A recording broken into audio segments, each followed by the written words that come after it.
Mes parents ont donné à mon frère la maison de vacances familiale, celle où j'ai passé tous mes étés d'enfance. Il m'a envoyé une liste de dates de visite approuvées. Je l'ai lu 2 fois, puis j'ai bloqué son numéro. 6 mois plus tard, maman a appelé pour me demander pourquoi j'avais manqué le repas de la Toussaint. Je m'appelle Adrien. J'ai 34 ans, et je dois vous raconter la fois où ma famille a décidé que j'étais un invité dans ma propre histoire. Ce n'est pas une métaphore. Je veux dire qu'ils ont littéralement essayé de planifier mes séjours dans la maison où j'ai grandi, comme si je réservais une location en temps partagé à la Grande Motte.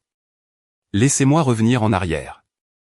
J'ai grandi dans une famille de classe moyenne assez classique à Metz, en Lorraine. Mes parents, Jean et Sylvie, ont eu 2 garçons. Il y avait moi, l'aîné, et mon jeune frère, Bastien, avec 2 ans d'écart. En grandissant, j'ai toujours su que Bastien était le favori. Je ne dis pas ça avec amertume. Je le dis comme on dirait que l'eau est mouillée. C'était juste un fait établi chez nous.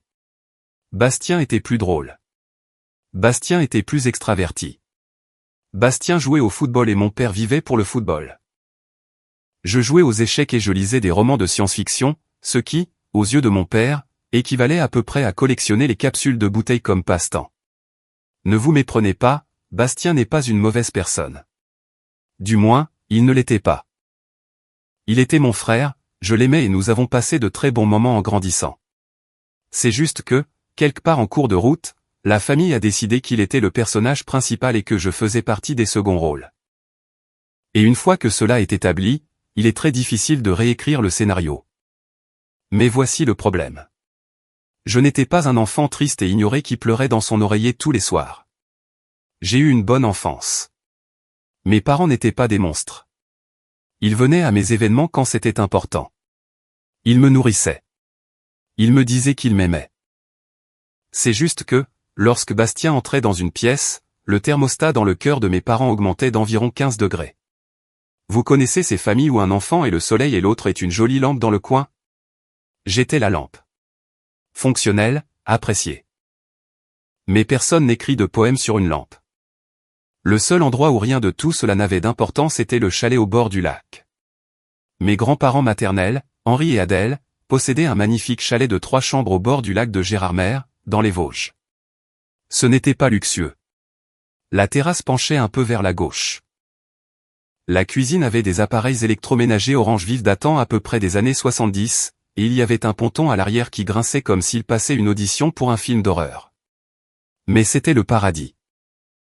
Chaque été, depuis que je savais marcher jusqu'à mes 18 ans, nous passions 3 semaines dans cette maison. Et je parle de vrais étés, à attraper des perches depuis le ponton au lever du soleil, à manger des sandwichs jambon-beurre sur la terrasse, à s'endormir au son des grenouilles et de mon grand-père qui ronflait à travers la moustiquaire. Grand-père Henri était mon repère. Il se fichait que je ne sois pas sportif. Il m'a appris à faire des nœuds de pêche, à identifier les arbres par leur écorce, à rester assis assez longtemps pour que le héron s'approche. Il m'a dit une fois, quand j'avais environ 12 ans, que le chalet du lac serait toujours là pour moi. Il l'a dit comme une promesse et je l'ai cru, parce qu'Henri était le genre d'homme sur la parole duquel on pouvait construire une maison. Quand j'avais 22 ans, grand-mère Adèle est décédée. Grand-père Henri a tenu le coup pendant encore 4 ans. Mais la lumière s'est éteinte en lui lentement, comme une lanterne à court d'huile. Il est décédé quand j'avais 26 ans. J'ai conduit jusqu'au chalet le lendemain de ses funérailles et je me suis assis sur ce ponton grinçant pendant 3 heures, juste à regarder l'eau. Je n'ai pas pleuré. Je me suis juste assis là et j'ai laissé l'endroit m'enlacer. Dans son testament, Henri a laissé le chalet à ma mère, Sylvie. C'était logique. Elle était sa fille unique.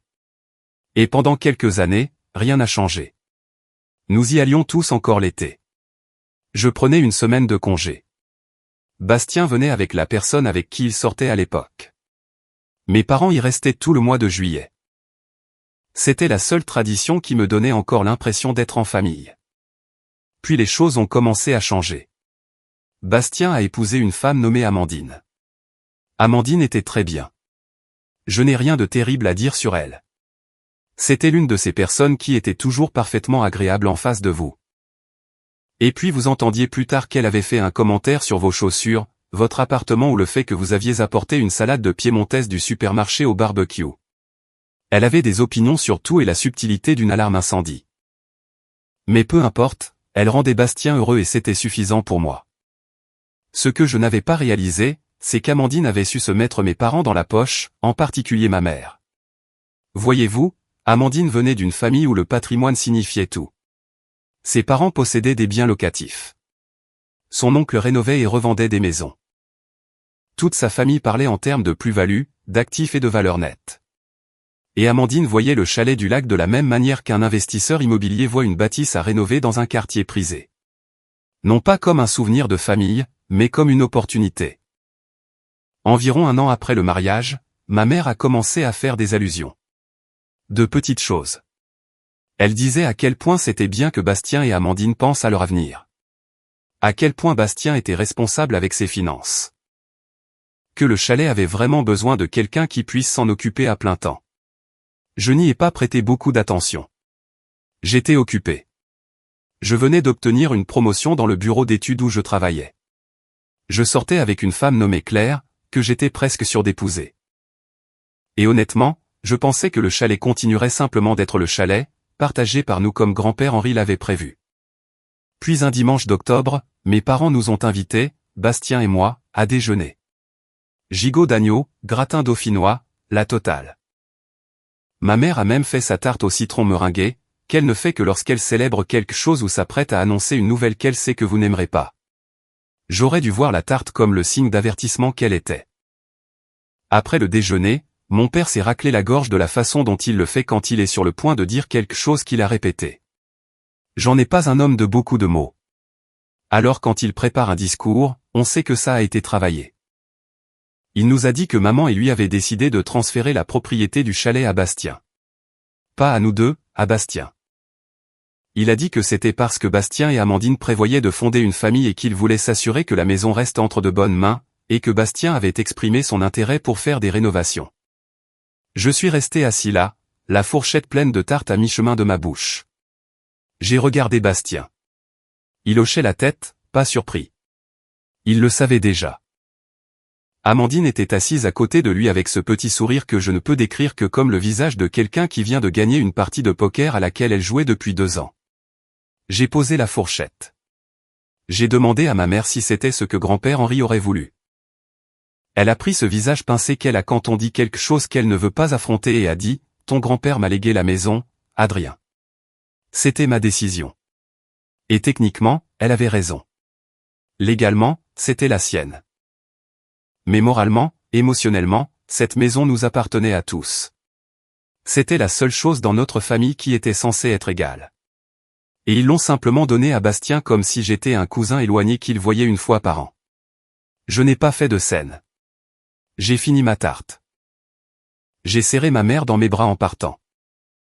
Je suis rentré chez moi et je suis resté assis dans ma voiture pendant environ 15 minutes, à fixer le volant, essayant de comprendre quand exactement j'étais devenu le genre de personne que ma famille pouvait simplement soustraire de l'équation sans scier. C'était déjà assez dur. Mais ensuite, Bastien m'a envoyé la liste. C'est arrivé 3 semaines après le déjeuner.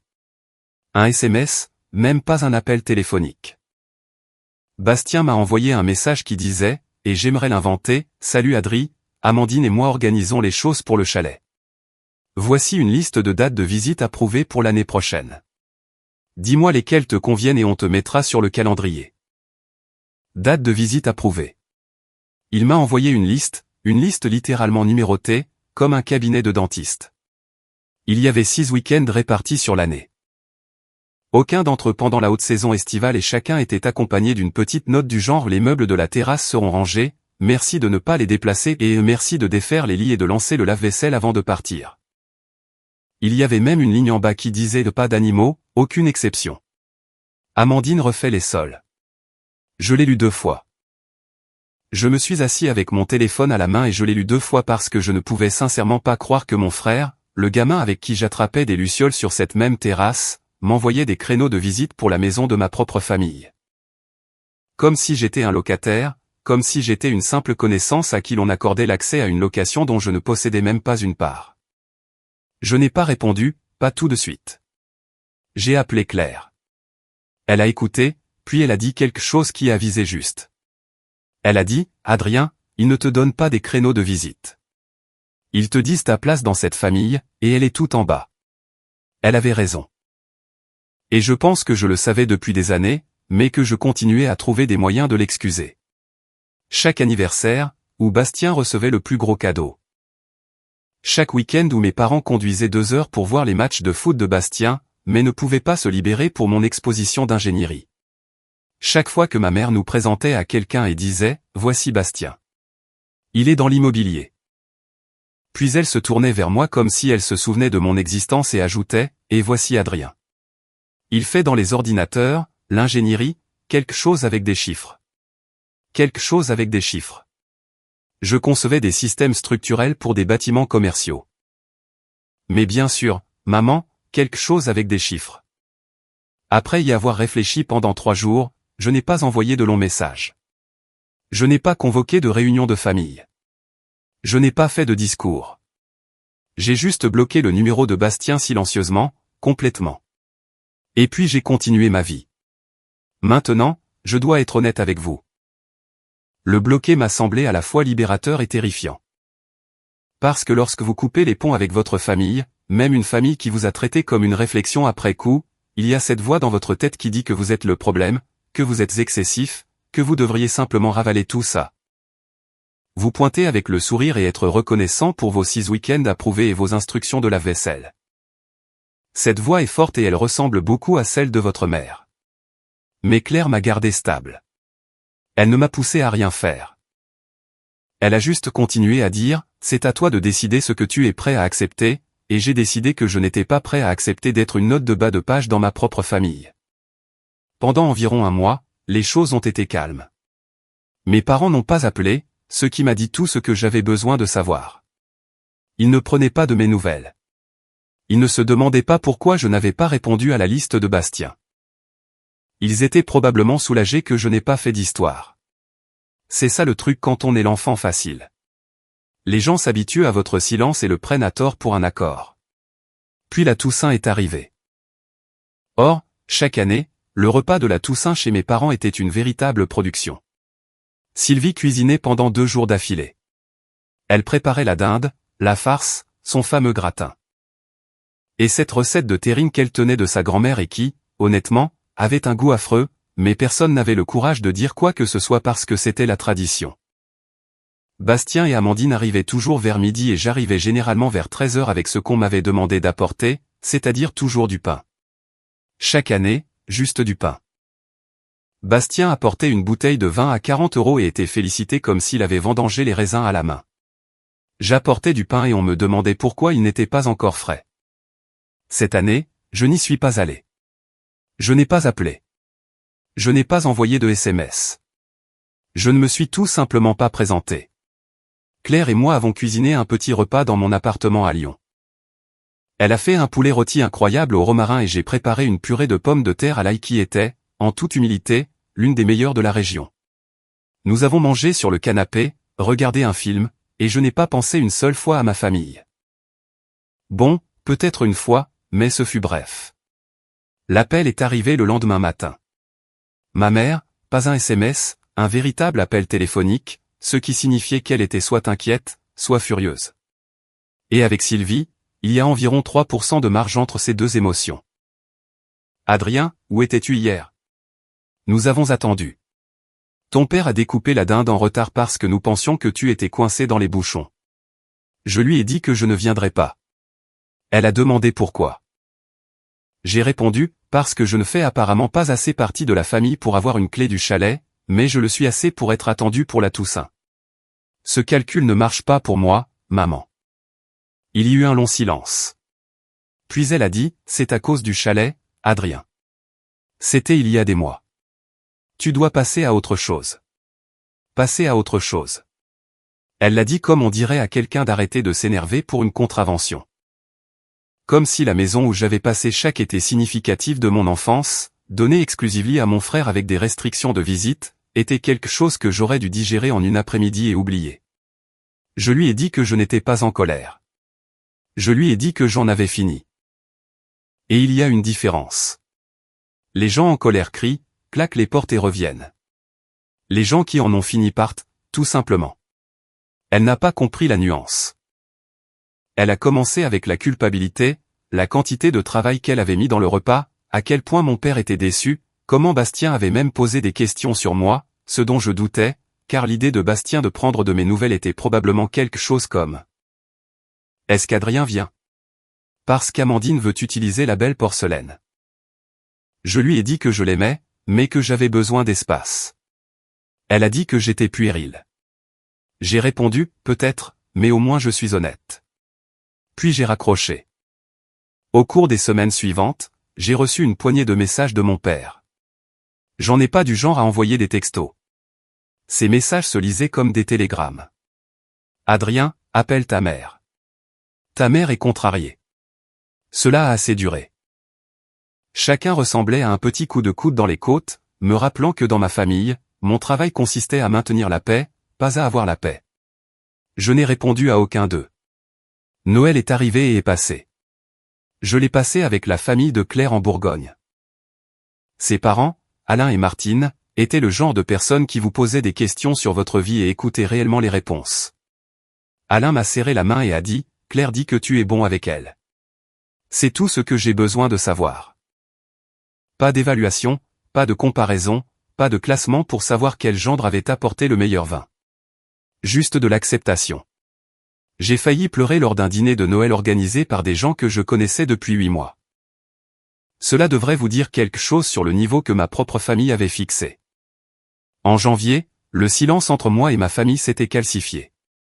Ce n'était pas hostile. C'était juste vide, comme une pièce dont on a retiré les meubles. On peut encore la traverser, mais il n'y a rien pour s'asseoir. Et puis il s'est passé quelque chose qui a tout changé.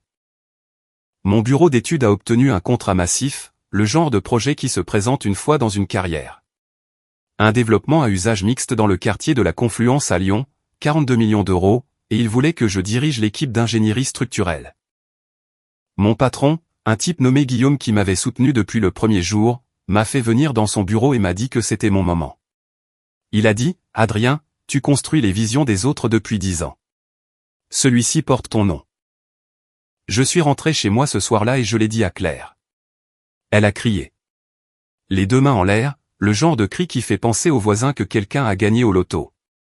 Puis elle m'a regardé et a dit, « Je pense que nous devrions nous marier. » J'ai dit, « J'allais te le demander. » Elle a répondu, « Eh bien, je t'ai devancé.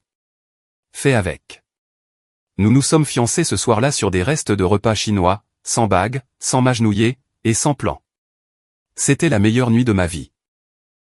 Et pour la première fois depuis des mois, je ne pensais pas au chalet, à Bastien, à la liste, ou à la tarte au citron meringuée de ma mère et à toutes les mauvaises nouvelles qu'elle prédisait.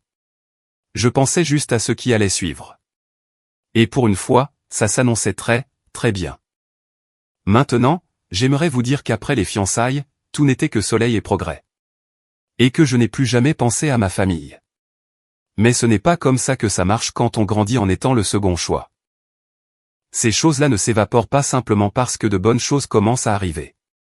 Elles restent dans un coin de votre esprit comme un faible bourdonnement que vous n'arrivez pas tout à fait à localiser. Le projet de la Confluence m'a consumé. Des journées de 14 heures, des week-ends au bureau, des conférences téléphoniques avec des architectes, des urbanistes et des entrepreneurs qui avaient tous des opinions sur les murs porteurs, les normes sismiques et si le hall d'entrée devait être en marbre ou en béton poli. J'ai adoré chaque minute. Pour la première fois de ma carrière, je ne soutenais pas le projet de quelqu'un d'autre. J'étais le responsable. Les décisions passaient par moi, et j'étais doué pour ça. Non pas parce que j'étais la personne la plus bruyante de la pièce, mais parce que j'étais le plus préparé. J'avais appris il y a longtemps que si vous ne pouvez pas être le favori, vous avez intérêt à être le plus compétent. Il s'avère que c'est en fait une meilleure stratégie à long terme. Claire et moi avons fixé la date du mariage en septembre. Une petite cérémonie, rien d'extravagant. Nous avons choisi un domaine viticole en Bourgogne, à environ 1 heure de Lyon, qui avait une magnifique terrasse en pierre surplombant la vallée. La famille de Claire s'occupait de la majeure partie de la planification parce que Martine, sa mère, était le genre de femme capable de coordonner une opération militaire déguisée en garden party. Je devais juste me présenter, dire les bons mots et ne pas trébucher en marchant dans l'allée. Ça me semblait gérable. La question que tout le monde n'arrêtait pas de poser, bien sûr, était de savoir si j'invitais ma famille. Claire ne m'a jamais mis la pression dans un sens ou dans l'autre. Elle a juste dit, quoi que tu décides, je serai à tes côtés. Ce qui est exactement le genre de choses qui donne envie d'épouser quelqu'un immédiatement, sur le champ. J'y ai réfléchi pendant des semaines. Une part de moi voulait qu'il soit là, non pas parce que j'avais besoin de leur approbation, mais parce que je voulais qu'ils voient ce que j'avais construit sans eux, la carrière, la femme, la vie. Est-ce mesquin? Peut-être. Mais je pense qu'il y a une différence entre vouloir se venger et vouloir être reconnu. Je ne voulais pas blesser mes parents. Je voulais juste qu'ils me regardent et qu'ils me voient vraiment, pas l'autre, pas celui qui fait quelque chose avec des chiffres. Moi.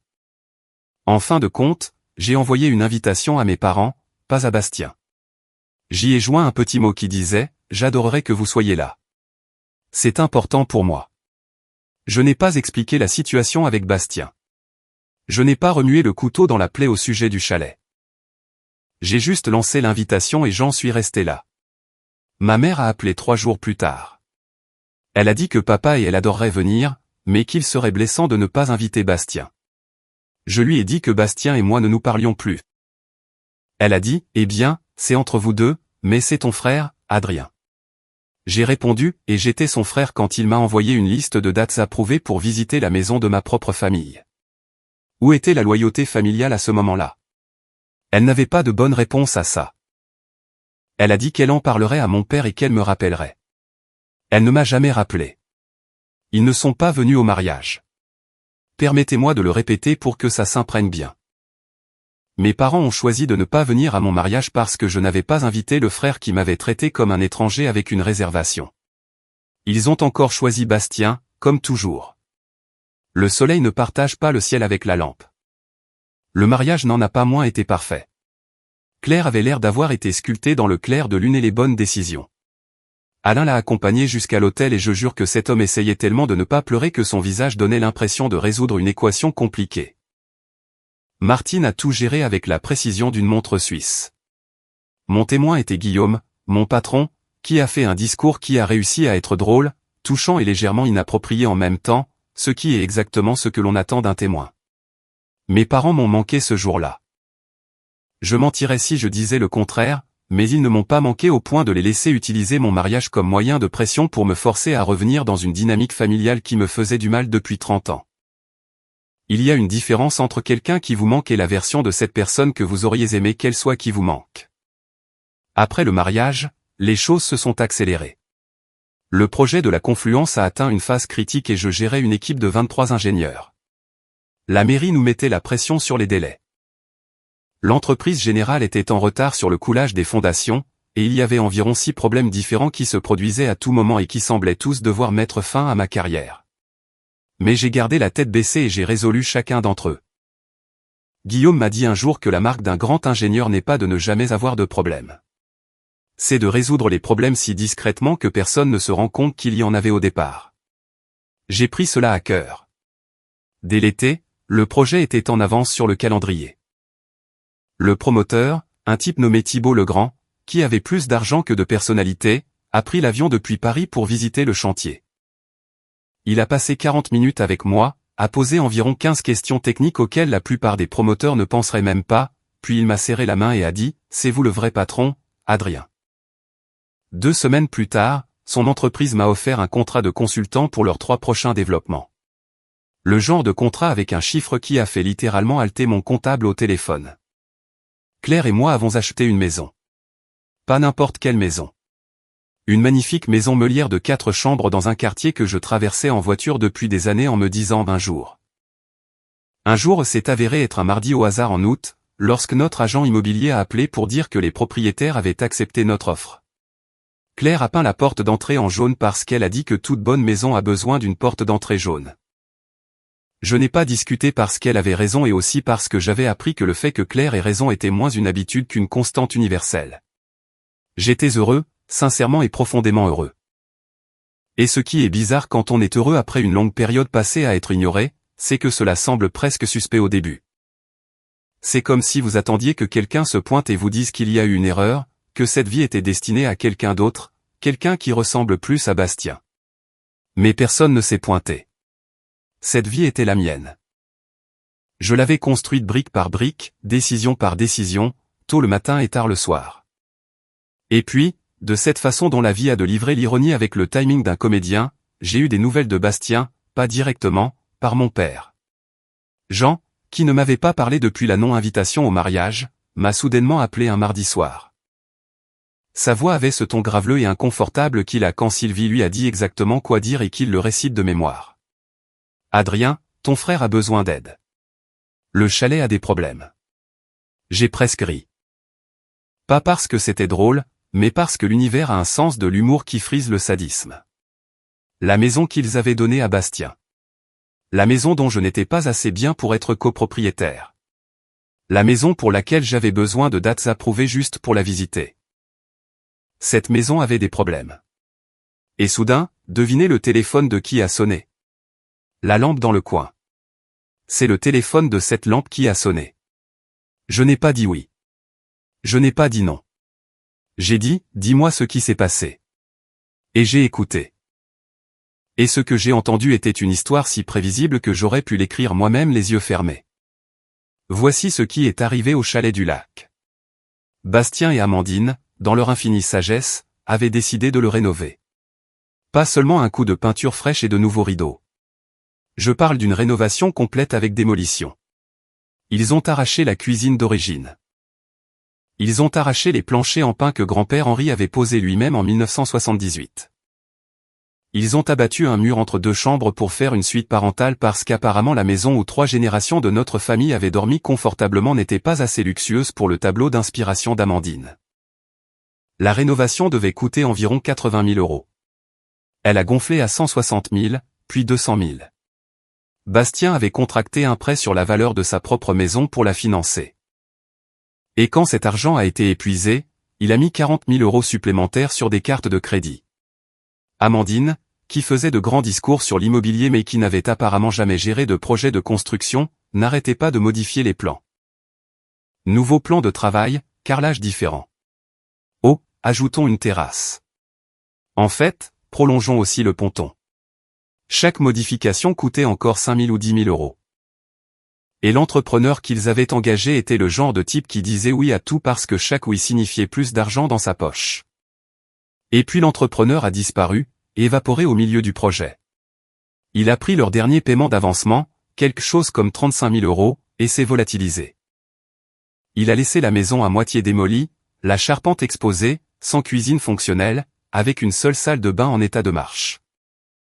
La magnifique terrasse qui penchait autrefois de manière charmante vers la gauche penchait maintenant de manière agressive vers la gauche parce qu'ils avaient touché aux fondations pendant la rénovation et ne les avaient pas renforcées. Le chalet de grand-père Henri ressemblait à une scène de désolation. En plus de tout ça, l'agence immobilière de Bastien n'allait pas bien. Le marché s'était refroidi, ses commissions avaient baissé et il se retrouvait avec environ 240 000 € de dettes combinées entre la rénovation du chalet et sa propre hypothèque. La famille d'Amandine, ceux qui étaient censés tout savoir sur la propriété et l'investissement, n'avaient apparemment offert aucune aide financière. Il s'avère qu'il est facile de parler de patrimoine quand c'est l'argent de quelqu'un d'autre qui est en jeu. Alors, Jean m'appelle, le fils qu'ils n'ont pas invité à prendre la décision, qu'ils n'ont pas inclus dans la propriété et dont ils n'ont pas pris la peine d'assister au mariage, et me demande de l'aider. L'audace était presque magnifique dans sa symétrie. J'ai dit à mon père que j'y réfléchirais, et j'y ai réfléchi pendant environ une semaine, mais je ne me demandais pas si je devais aider Bastien. Je me demandais comment m'aider moi-même. Voyez-vous, voici ce que mon père ne savait pas. Je n'avais plus seulement un bon salaire. Le contrat de consultant de la société de Thibault Legrand m'avait mis dans une position financière dans laquelle je n'aurais jamais pensé être à 34 ans. Claire et moi avions des économies, de vraies économies, le genre qui fait sourire votre conseiller financier au lieu de grimacer. Et j'avais des relations. Mon travail à Lyon m'avait présenté des entrepreneurs, des experts immobiliers, des avocats spécialisés dans l'immobilier et des professionnels qui savaient vraiment ce qu'ils faisaient. J'ai appelé un avocat spécialisé dans l'immobilier nommé Mathieu Perrin. Maître Perrin, comme tout le monde l'appelait, était un homme avec qui j'avais travaillé sur le projet de la Confluence lorsque nous avions eu un litige d'urbanisme. Il était perspicace, efficace et avait le genre de comportement calme qui vous donnait l'impression que tout irait bien, même quand ce n'était absolument pas le cas. Je lui ai expliqué la situation. Il m'a posé une question. Vous voulez la maison? J'ai dit, oui. Pas par vengeance. Pas pour prouver quoi que ce soit. Je la voulais parce que c'était la maison de grand-père Henri et qu'elle méritait d'être entretenue par quelqu'un qui s'en souciait vraiment, pas par quelqu'un qui la voyait comme un projet de rénovation pour du contenu sur les réseaux sociaux. Soit dit en passant, Amandine avait publié des photos de l'avancement de la rénovation sur ses pages jusqu'à ce que l'entrepreneur ne donne plus signe de vie, moment auquel les publications se sont mystérieusement arrêtées. Maître Perrin a exposé les options. Il a dit que la voie la plus propre était un achat direct. Si Bastien était noyé sous les dettes et que la maison était à moitié détruite, il pourrait être prêt à vendre, surtout si l'alternative était de la perdre aux mains de créanciers ou de la laisser pourrir. Mais il m'a prévenu que les affaires de famille sont compliquées et que je devais être stratégique. J'ai donc élaboré un plan. Première étape, j'ai demandé à une experte immobilière en qui j'avais confiance, une femme nommée Isabelle Dubois, d'aller évaluer la maison. Elle a conduit jusqu'à Gérardmer un mercredi, y a passé 4 heures et est revenue avec un rapport qui m'a donné envie de pleurer. Les dommages structurels causés par la rénovation bâclée étaient importants. Les supports de la terrasse étaient compromis. La plomberie avait été partiellement arrachée et jamais rebranchée correctement. Il y avait des dégâts des eaux dans le sous-sol à cause d'un problème de drainage que l'entrepreneur avait créé et jamais réparé. Isabelle a estimé le coût pour terminer correctement la rénovation et réparer les dégâts à environ 120 000 €. Elle a également estimé la valeur marchande actuelle de la maison dans son état présent à environ 90 000 €, soit moins de la moitié de ce qu'elle vaudrait si elle était intacte.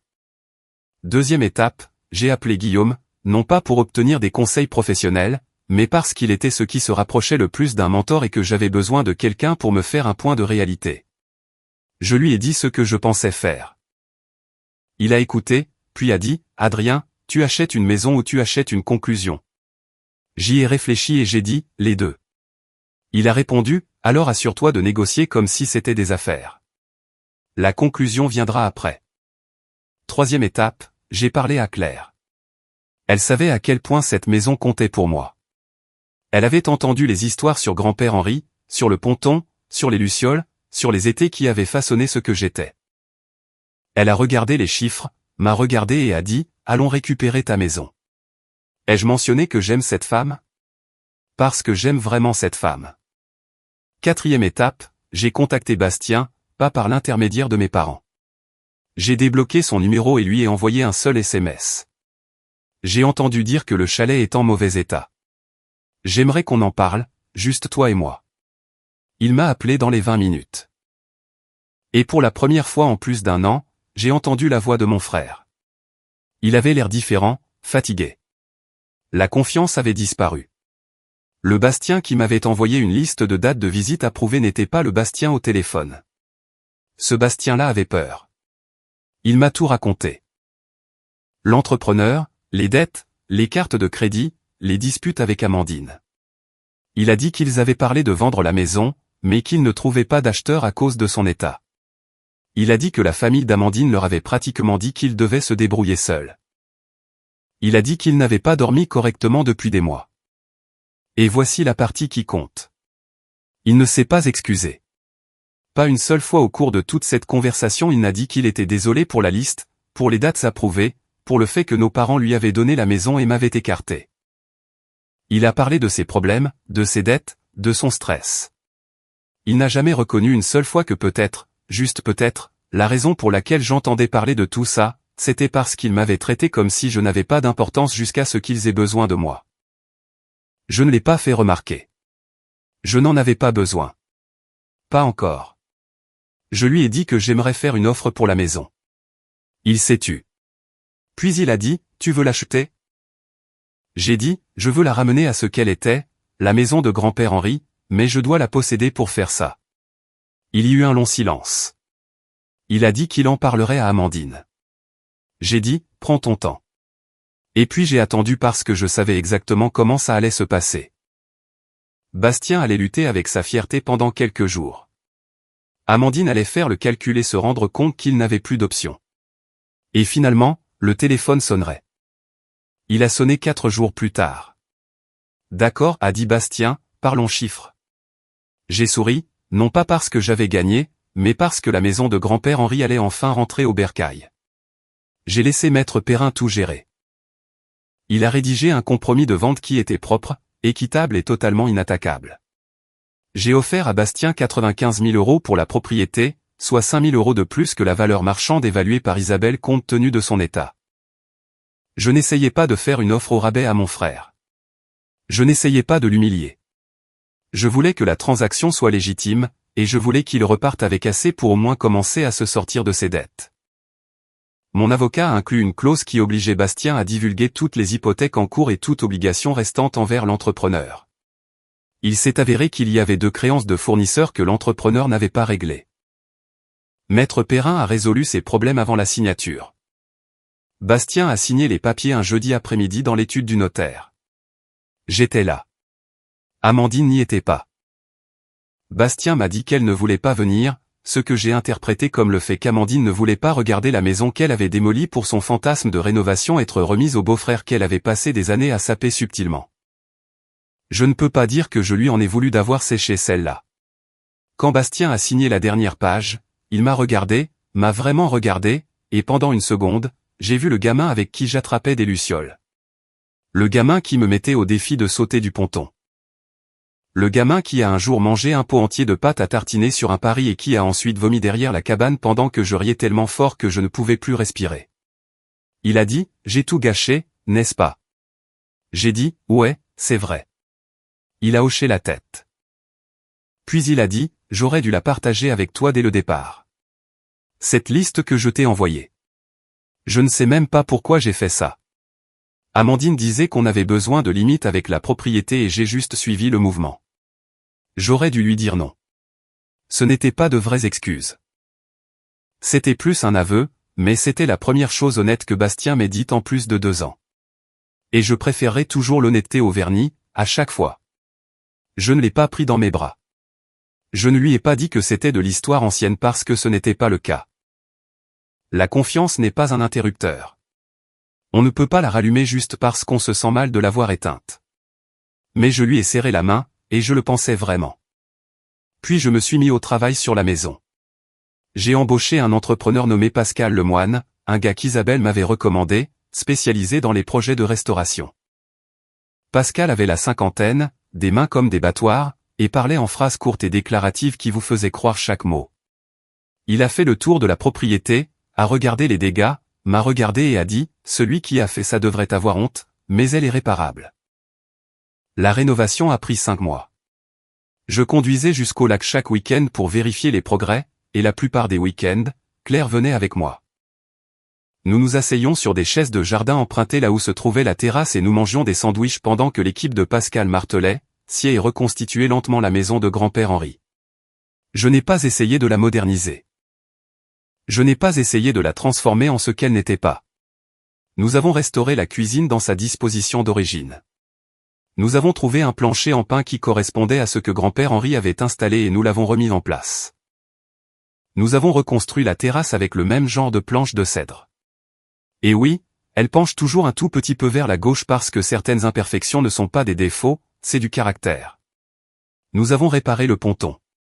Nous avons remplacé la plomberie. Nous avons isolé correctement, mis aux normes l'électricité et donné à l'ensemble un coup de peinture vert sapin, la même qu'elle portait depuis les années 80. Quand ce fut terminé, je me suis tenu sur le ponton au lever du soleil, le même ponton sur lequel je m'étais assis le lendemain des funérailles de grand-père Henri, et j'ai ressenti quelque chose que je n'avais pas ressenti depuis longtemps. Je me sentais exactement là où je devais être. Le coût total de l'achat et de la rénovation s'est élevé à environ 215 000 €.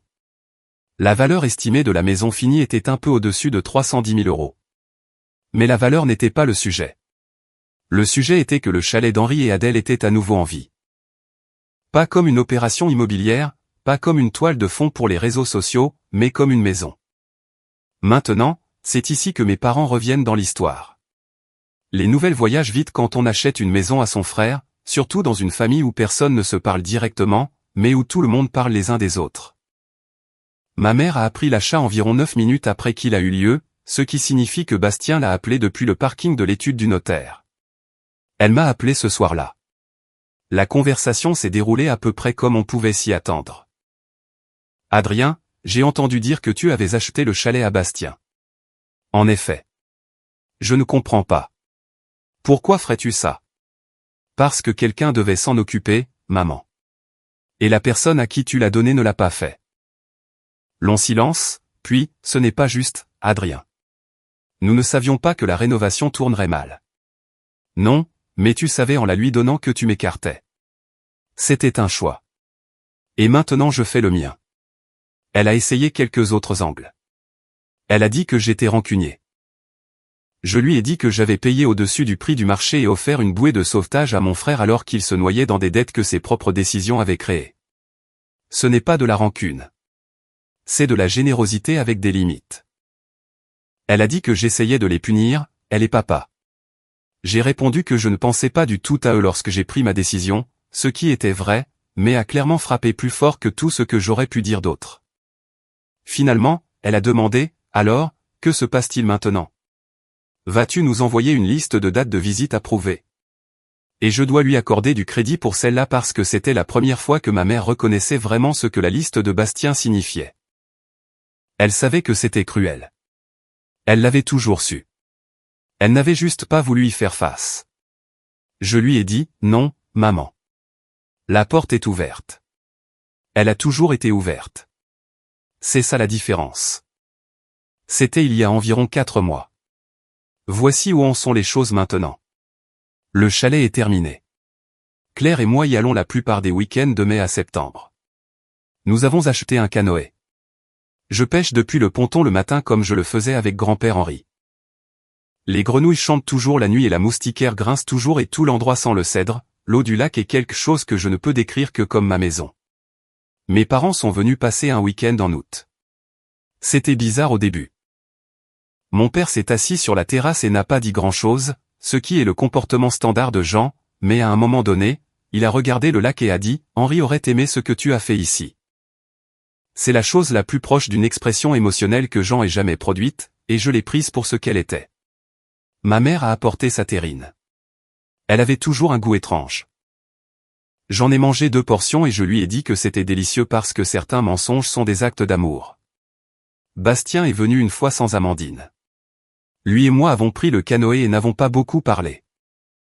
Nous avons juste pagayé dans la crique comme nous le faisions quand nous étions enfants. Quand nous sommes revenus au ponton, il a dit, ça me manquait. J'ai dit, moi aussi. Et je le pensais. Nous ne sommes pas réparés. Nous ne sommes pas revenus à la normale.